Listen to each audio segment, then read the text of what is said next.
سنتوں پر چلوں اور چلانے لگوں، تیری جانب جہاں کو بلانے لگوں۔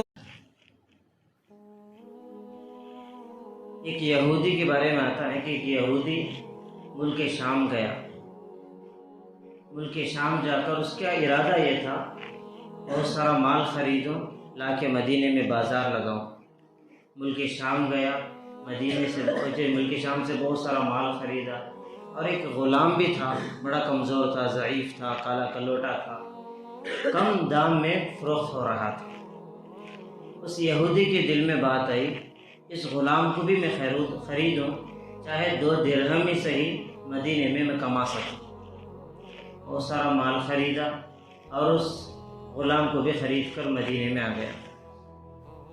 مدینے میں بازار لگایا، لوگوں نے اس کے سارے مال کو خرید لیا، لیکن اس غلام کو لوگ آتے دیکھتے کوئی خریدنے تیار نہیں۔ کوئی جسم میں طاقت نہیں، کوئی حسن و جمال نہیں، پیٹ کمر سے لگا ہوا ہے، کوئی طاقت نہیں، اس کو لے کر ہم اسے کیا کام لے سکتے ہیں، کیا خدمت اس سے لے سکتے ہیں، یہ تو بڑا مجبور ہے۔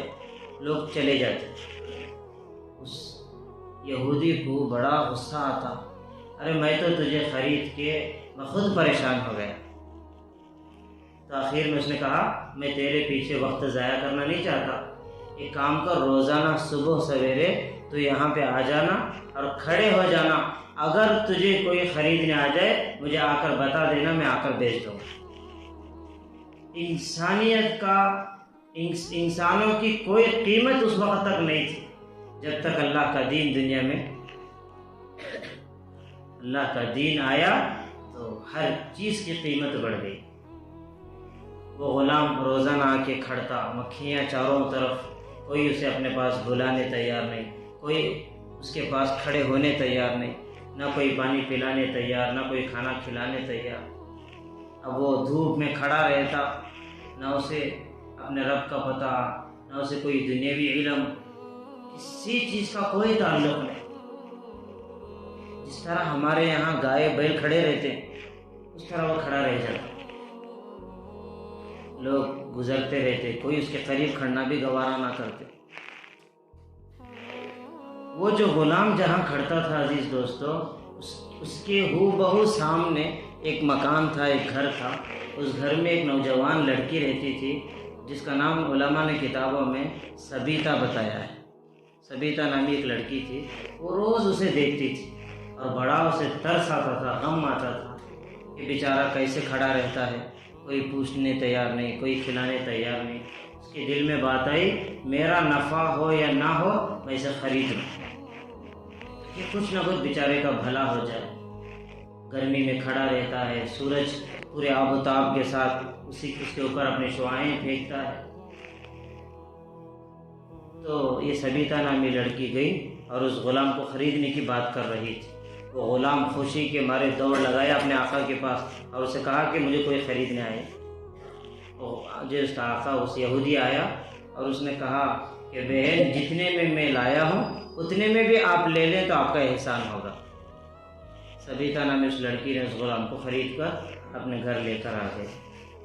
اب اس غلام نے جو ہے وہاں رہ کر کچھ کام کرنے لگا تو اس عورت نے کہا، تجھے کام کرنے کے لیے میں نے خریدا نہیں، بلکہ میں تو تیری حالت کو دیکھ کے خریدا ہے، چند دن تو پہلے اپنی صحت تو اچھی بنا، اسے ایک اپنی اولاد کی طرح پالا۔ یہاں تک کہ اس سبیتا نامی کی سخاوت، رحم دلی پورے جو ہے مدینے میں مشہور ہو گئی۔ ایک یہودی مکے سے جس کا نام عبداللہ بن سلام تھا، وہ مدینہ آیا تھا کچھ کام سے۔ اس نے دیکھا کہ سبیتا کے بڑے چرچے ہو رہے ہیں مدینے میں، تو اس نے اپنا نکاح کا پیغام اس لڑکی کی طرف بھیج دیا۔ اس لڑکی کے گھر والوں نے بخوشی قبول کر لیا اور نکاح کے لیے تیاریاں شروع ہو گئے۔ جیسے ہی اس مکے کے رہنے والے یہودی عبداللہ بن سلام سے اس سبیتا نامی کا نکاح ہوا، اب دلہن کو تو جانا ہے۔ جب وہ جانے لگی تو غلام کونے میں کھڑے کے رو رہا ہے کہ میں کہاں جاؤں، نہ میرا کوئی گھر ہے نہ دار ہے، میرے ماں باپ بھی تم ہو، میرے سب کچھ تم ہو، میں اکیلا کیا کروں۔ تو سبیتا نامی عورت بھی جو ہے زارو خطار رونے لگی کہ میں بھی مجبور ہوں، میں تجھے کیسے لے جا سکتی۔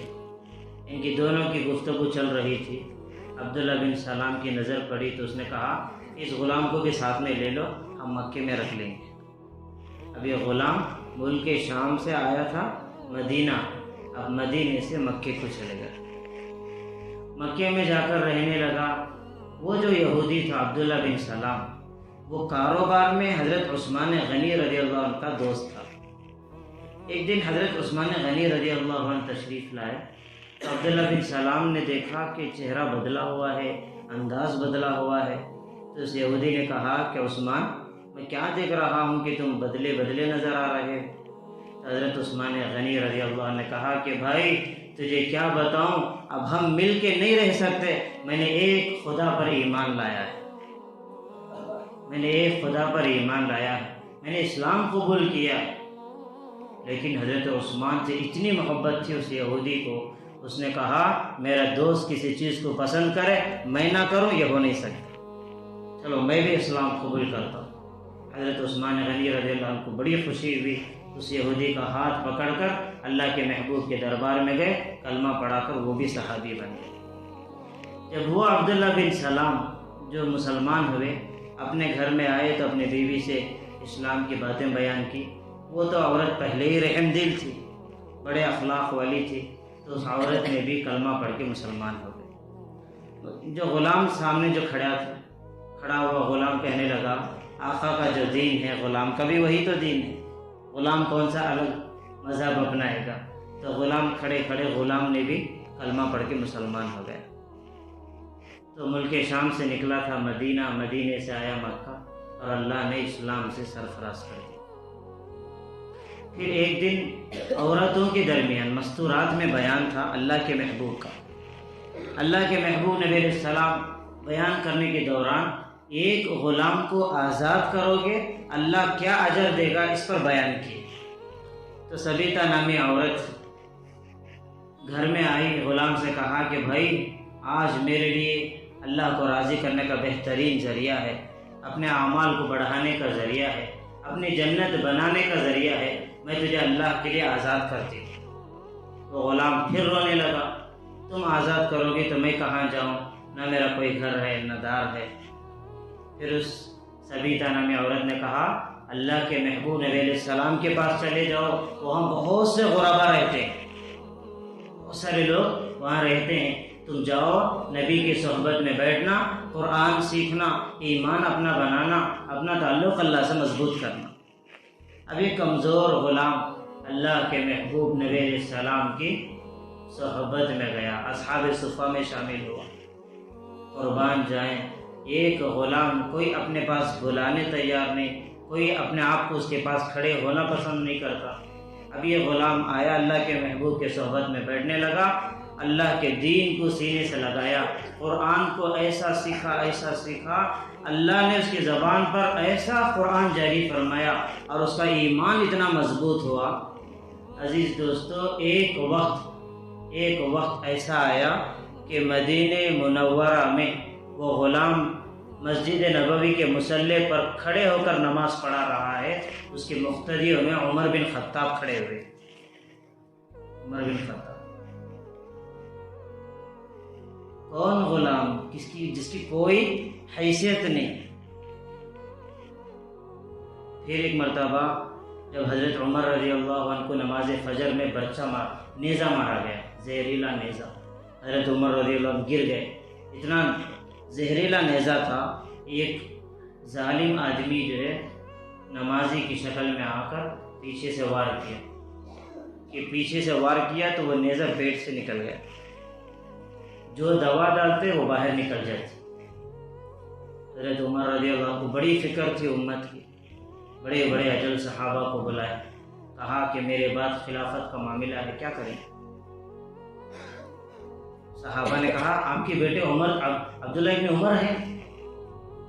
صحابہ تھے، اپنے بیٹے کو خلیفہ بننا حضرت عمر پسند نہیں کی، خلافت دینا پسند نہیں کی، کہا نہیں، بلکہ میں 6 صحابہ کے تقریباً نام حضرت عمر پیش کیے، ان 6 آپس میں بیٹھ کے مذاکرہ کر لیں، ان میں جو اسی باتوں کے دوران حضرت عمر کا جملہ کتابوں میں لکھا ہوا ہے، وہ جو غلام تھے وہ غلام کا بہت کم عمر میں انتقال ہو گیا۔ حضرت عمر کہنے لگے آج وہ ملک شام کا غلام زندہ رہتا، خطاب کے بیٹے عمر کو میرے اپنے بعد کسی خلیفہ کو ڈھونڈنے کی ضرورت نہ پڑتی، اس غلام کو 22 لاکھ مربع میل کا خلیفہ بنا کے چلے جاتے۔ اس واقعے کو بتا کر علماء کہتے ہیں لوگوں اللہ کے دین کو سینے سے لگاؤ گے، اللہ تمہیں بھی عزت کی چوٹیوں پر پہنچائے۔